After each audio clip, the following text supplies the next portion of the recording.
নম্বরে লেখা আছে, লাআনাল্লাহু মান যাবাহা লিগাইরিল্লাহ। আল্লাহ রাসূল বলেছেন, আল্লাহ ওই আল্লাহর বান্দাকে লানাত দেয়, অভিষিক্ত করে, যে আল্লাহর বান্দা গায়রুল্লাহর নামে পশু জবাই করে, কোন বন্ড ফিরের নামে পশু জবাই করে, কোন মাজারের নামে পশু জবাই করে, আল্লাহ ওই বান্দার উপর লানাত বর্ষণ করে।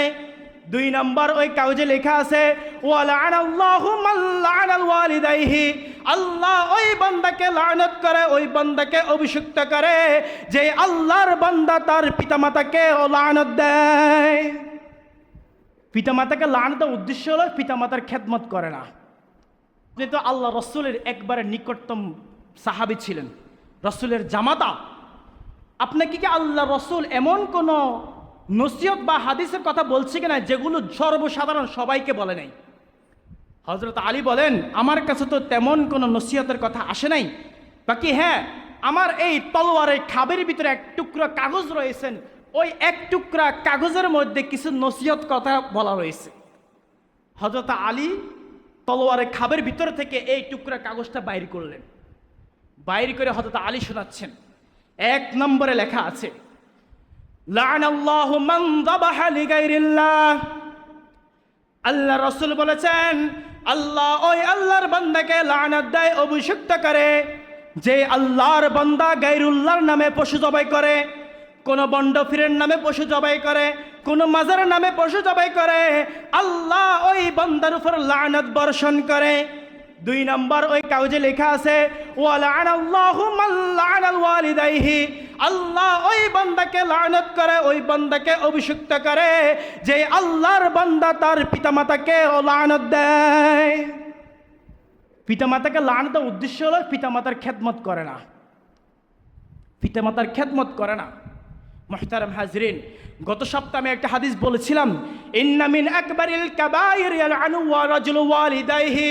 আল্লাহর কাছে সবচাইতে কবিরা গুনার মধ্যে থেকে সবচাইতে বড় কবিরা গুনাহ হলো মা বাবাকে গালি দেওয়া, লানত দেওয়া। সাহাবায়ে কেরাম আশ্চর্য বললেন, ওয়া কাইফা ইয়ালআনুল ওয়ালিদাইন। ওগো আল্লাহর নবী, একজন সন্তান কিভাবে তার মা বাবাকে গালিগালাজ করতে পারে? একজন সন্তান কিভাবে তার মাকে লানত দেয়? এটা তো হতে পারে না। আল্লাহর নবী বলেন, ফায়াসুব্বু আবার রাজুলি ফায়াসুব্বুহু ওয়া উম্মাহু। ওই আল্লাহর বান্দা যদি কোনো মা অন্য ব্যক্তির মা বাবাকে গালি দেয়, অন্য ব্যক্তির মা বাবাকে গালিগালাজ করে, ফায়াসুব্বু উম্মাহু ওয়া আবাহু, ওই আল্লাহর বান্দা তার নিজের মা বাবাকে গালি দিল। অন্যের মা বাবাকে গালি দেওয়া মানে নিজের মা বাবাকে গালি দেওয়া, নিজের মা বাবাকে গালি দেওয়া মানে আল্লাহ আরশ আজিম থেকে তার উপর অভিশাপ আর লানত দিতে থাকে। নাউজুবিল্লাহ। বলেন, যদি মা বাবার খেদমত না করে দুনিয়াতে কোটি টাকা কামাই কি কোনো লাভ হবে? কোটি টাকা করে শান্তি আছে? নাই। যেখানে আল্লাহর লানত আপনার উপর বর্ষণ হচ্ছে, যেখানে আল্লাহ অভিশাপ দিচ্ছে, এখানে আপনার কোটি টাকা কোনো কাজে আসবে না। শান্তি এখানে নয়। শান্তি কোথায়? একমাত্র পিতামাতার পায়ের নিচে। আল্লাহ রাসূলকে সাহাবীরা জিজ্ঞাসা করলেন, মা বাবার সম্পর্কে আল্লাহ রাসূলকে সাহাবীরা জিজ্ঞাসা করলেন। আল্লাহর হাবিব বলেন, হুমা জান্নাতুকা ওয়া নারুকা। এই পিতামাতা হলো তোমার জন্য জান্নাত। তুমি যদি তাদের খেদমত করো আর তোমার উপর যদি পিতামাতা সন্তুষ্ট হয়, তোমার জন্য দোয়া করে, এই পিতামাতার দোয়ার বদলেতে আল্লাহ তোমাকে জান্নাত দিয়ে দিবে। ও নারুকা, আর যদি তুমি মা বাবার খেদমত না করো, মা বাবার খবর না রাখো, তাদের কোনো খোঁজ খবর রাখো নাই, তুমি শ্বশুর বাড়ির গোলাম হয়ে গিয়েছ, মনে রাখবা, এই মা বাবা যদি তোমার উপর অসন্তুষ্টি হয়ে যায়, তাহলে আল্লাহ তোমাকে জাহান্নাম দিবে। মা বাবা অসন্তুষ্ট, আল্লাহ তোমাকে জান্নাত দিবে। মা বাবা অসন্তুষ্ট, এই মা বাবা তোমার জন্য জাহান্নাম হবে। মুহতারাম হাজরিন, হযরতে ওয়াসকুরুনি আল্লাহ রসুল একজন সাহাবী, তবে উনি আল্লাহ রসুলের সান্নিধ্য অর্জন করতে পারে নাই। মা বাবার দোয়া কি শোনেন, দোয়াটা কি, কিরকম পর্যায়ে কাজ করে দোয়াটা শোনেন। ওয়াসকুরুনি বলতেছে, ওয়াসকুরুনি রসুল একজন সাহাবী, কিন্তু আল্লাহ রসুলের সান্নিধ্য অর্জন করতে পারে নাই।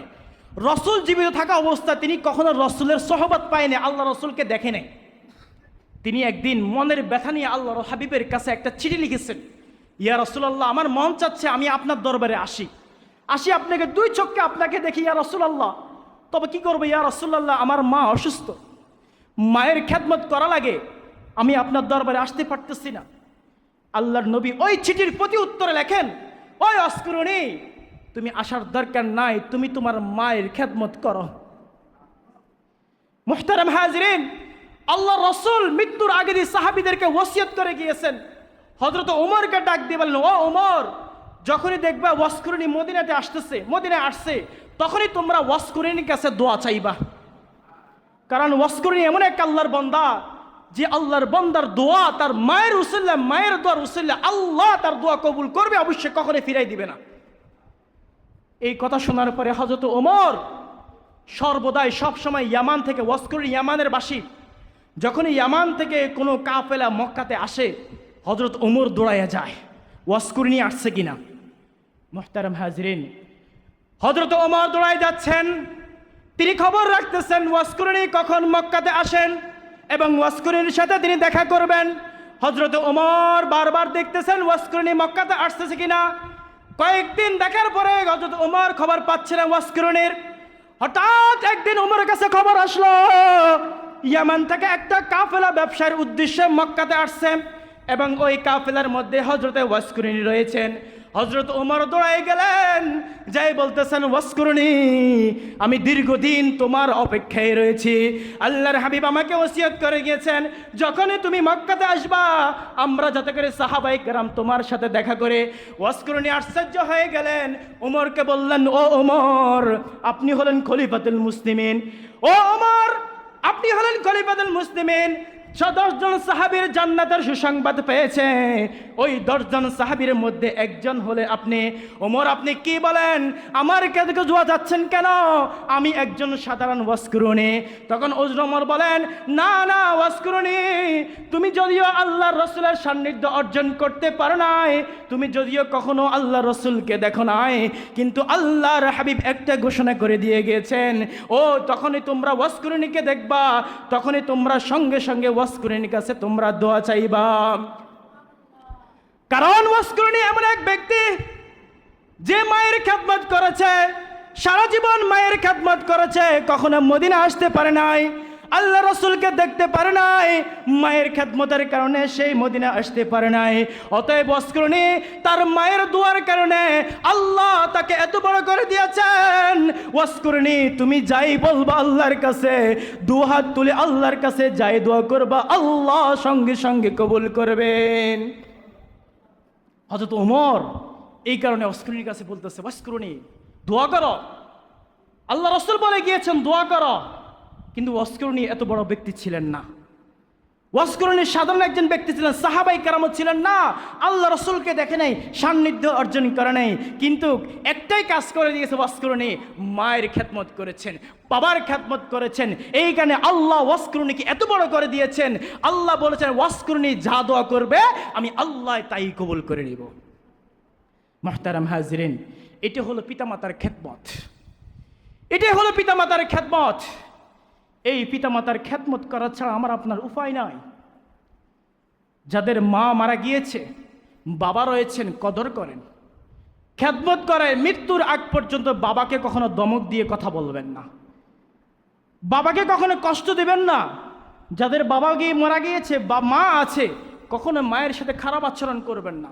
আজ থেকে আপনারা নিয়ত করেন, পায়ে 2 হাত দিয়ে বলি মুহতারাম হাজিরিন, যারাই অতীতে ভুল করেছেন সংশোধন করে নেন, গোপনে গোপনে গিয়ে মার কাছে মাফ চান।